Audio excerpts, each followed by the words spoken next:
27 વર્ષે ભાજપના સિરે દિલ્હીનો તાજ કોણ બનશે સીએમ? દિલ્હી વિધાનસભા ચૂંટણીના પરિણામોનું વલણ જોતા ભાજપને બહુમતી મળી ગઈ છે। એવામાં બીજેપી લગભગ 2 દાયકા પછી દિલ્હીમાં ફરી સત્તામાં આવી તો તેની માટે સૌથી મોટી સમસ્યા મુખ્યમંત્રીની પસંદગીની હોઈ શકે છે। ભાજપના તમામ નેતાઓ દિલ્હીના મુખ્યમંત્રી બનવાનું સપનું જોઈ રહ્યા છે, પરંતુ મુખ્યત્વે 3 નામ એવા છે જેઓ તાર્કિક રીતે સીએમ બનવા યોગ્ય છે। આમાં દિલ્હી બીજેપી અધ્યક્ષ વિરેન્દ્ર સચદેવા, સાંસદ મનોજ તિવારી અને દિલ્હી બેઠક પરથી પૂર્વ મુખ્યમંત્રી અરવિંદ કેજરીવાલ સામે બીજેપીના ઉમેદવાર પરવેશ વર્માના નામનો ઉલ્લેખ કરી શકાય છે। જો કે ભાજપના કોઈ નેતા આ અંગે ખુલીને વાત કરવા તૈયાર નથી। ભાજપમાં કોઈને બંધારણીય પદ આપવા પાછળની ફોર્મ્યુલાને કોઈ ડીકોડ કરી શક્યું નથી, તેથી માત્ર અનુમાન લગાવી શકાય છે કે એવામાં ક્યારેક અટકળો પણ સાચી સાબિત થઈ જાય છે। મધ્યપ્રદેશ, રાજસ્થાન અને મહારાષ્ટ્રમાં ભાજપની સરકાર બન્યા પછીની મુખ્યમંત્રી ચૂંટણી પ્રક્રિયા પર નજર કરીએ તો કેટલીક હકીકતો સામે આવે। મુખ્યમંત્રી કોઈ પણ બને, એ પણ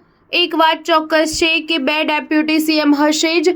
રાજસ્થાનમાં વસુંધરા રાજે અને મધ્યપ્રદેશમાં શિવરાજસિંહ ચૌહાણને મુખ્યમંત્રી બનાવવામાં આવ્યા ન હોવાથી દિલ્હીમાં મુખ્યમંત્રી માટે મનોજ તિવારી, વિરેન્દ્ર સચદેવા અથવા પરવેશ વર્માના નામો ફાઇનલ થાય એ પણ જરૂરી નથી। શક્ય છે કે આમાંથી 2 લોકો ડેપ્યુટી સીએમ તરીકે શપથ લે। આટલું જ નહીં, આ 3માંથી કોઈને કોઈ જુનિયરના મંત્રી બનવાનું પણ સ્વીકારી શકે છે। કૈલાસ વિજયવર્ગીય જેવા મધ્યપ્રદેશના નેતા આજે મોહન યાદવ હેઠળ મંત્રી બનીને શાંતિપૂર્ણ રીતે સરકારનો હિસ્સો છે। રાજસ્થાનમાં મુખ્યમંત્રી પદ માટે મહારાણી દિયા કુમારીના નામ પર વિચાર કરવામાં આવી રહ્યો છે, પરંતુ આજે તેઓ ભજનલાલ શર્માની સાથે ડેપ્યુટી સીએમ બનીને ખુશ છે। ભારતીય જનતા પાર્ટી પાસે કોઈ પણ મહિલાને મુખ્યમંત્રી બનાવવાનું ટ્રમ્પ કાર્ડ છે। તેમને મહિલા મુખ્યમંત્રી બનાવવા માટે પાર્ટી પાસે ઘણા ગતિશીલ અને લાયક ઉમેદવારો છે, જે ભવિષ્યમાં ભાજપ માટે એસેટ બની શકે છે, જેમાં બાંસુરી સ્વરાજ, મીનાક્ષી લેખી અને